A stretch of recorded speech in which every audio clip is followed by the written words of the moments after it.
안녕하세요. 모딜의 조유진입니다. 리스 하면 뭐가 떠오르세요? 금융?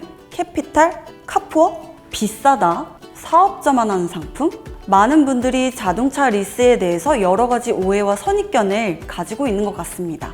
오늘은 리스에 대한 기본적인 개념에 대한 설명과 많은 사람들이 잘못 알고 있는 편견에 대해서 설명을 해보려고 하는데요. 시작하기 전에 구독과 좋아요 꼭 한 번씩 눌러주시고 신차 구매에 필요한 진짜 전문가들의 이야기 놓치지 말고 확인해보세요.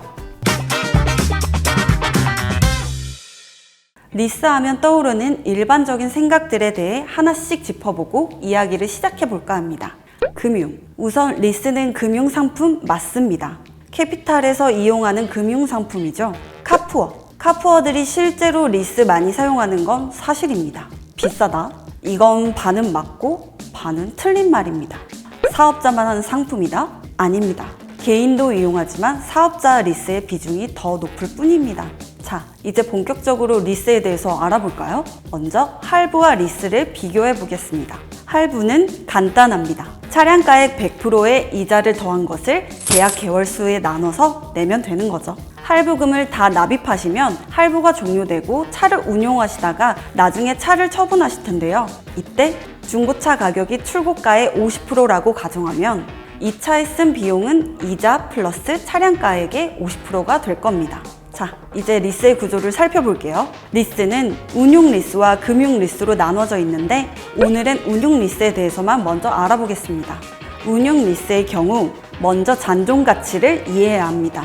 잔존 가치란 계약 만기 시점에 예상되는 중고가의 가격입니다. 예를 들어 60개월의 연간 주행거리 2만 킬로부터 계약을 했다. 그럼 이 차량은 5년 뒤에 10만 킬로 뛴 차량이 되는 거죠. 이 시점에 예상되는 중고차 가격을 미리 픽스해 놓는 겁니다.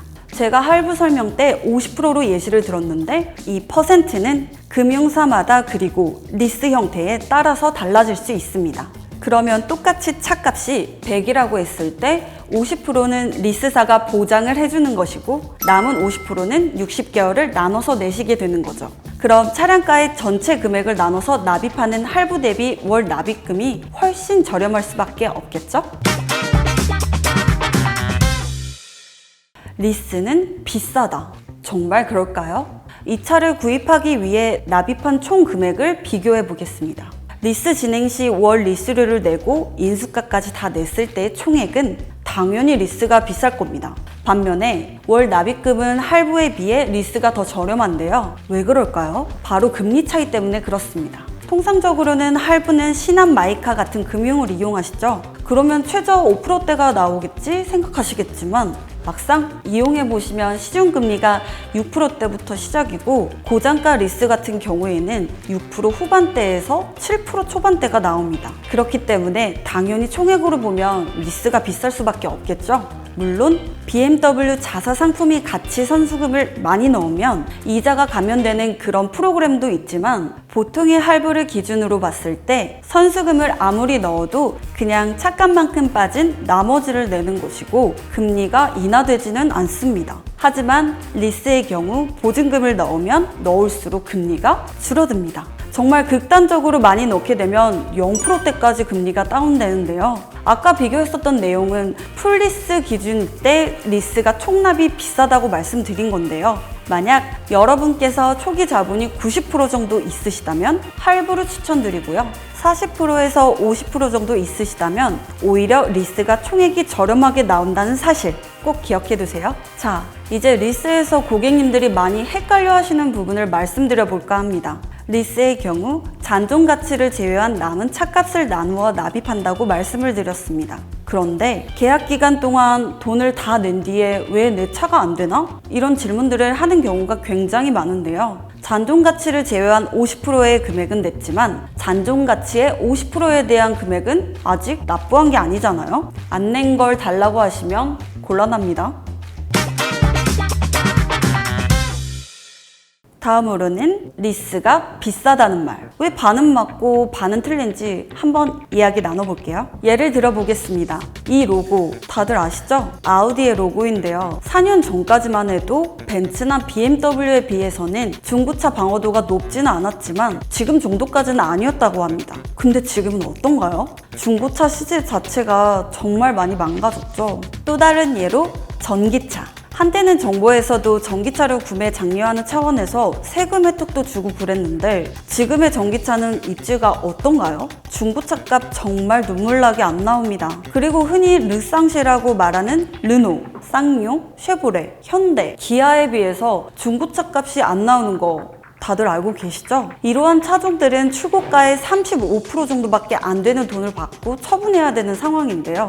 많은 차주분들의 한숨소리가 여기까지 들리는 것 같습니다.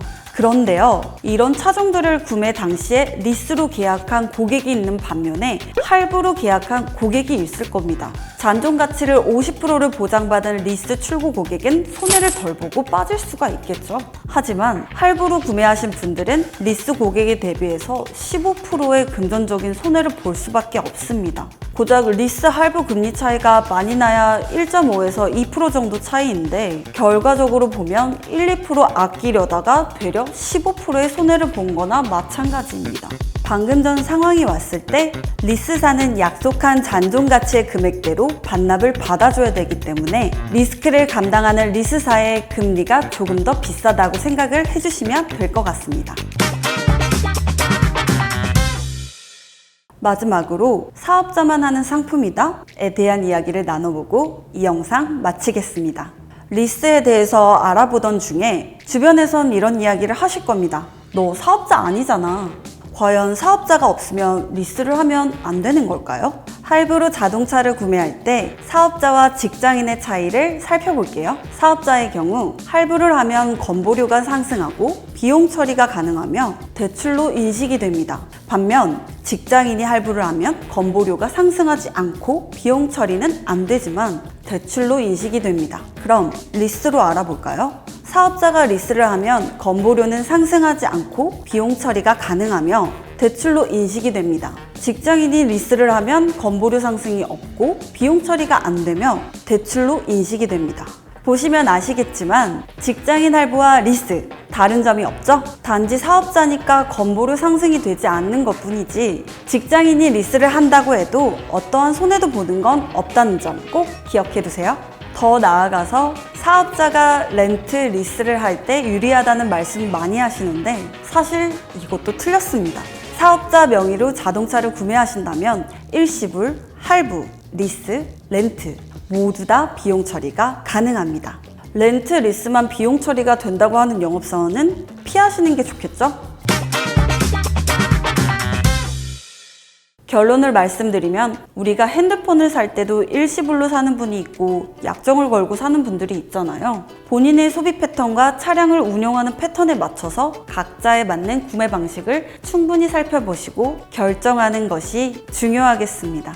신차 금융 데이터 분석 플랫폼 모딜. 저희 모딜은 할부, 리스, 장기 렌트 등 모든 금융사의 상품을 데이터를 분석하고 최적의 구매 방법을 추천해드리고 있습니다. 쉽고 간편하게 비대면으로 신차 구매하실 수 있는 곳이니까요. 고정 댓글 링크로 들어오셔서 편하게 견적 문의 주세요.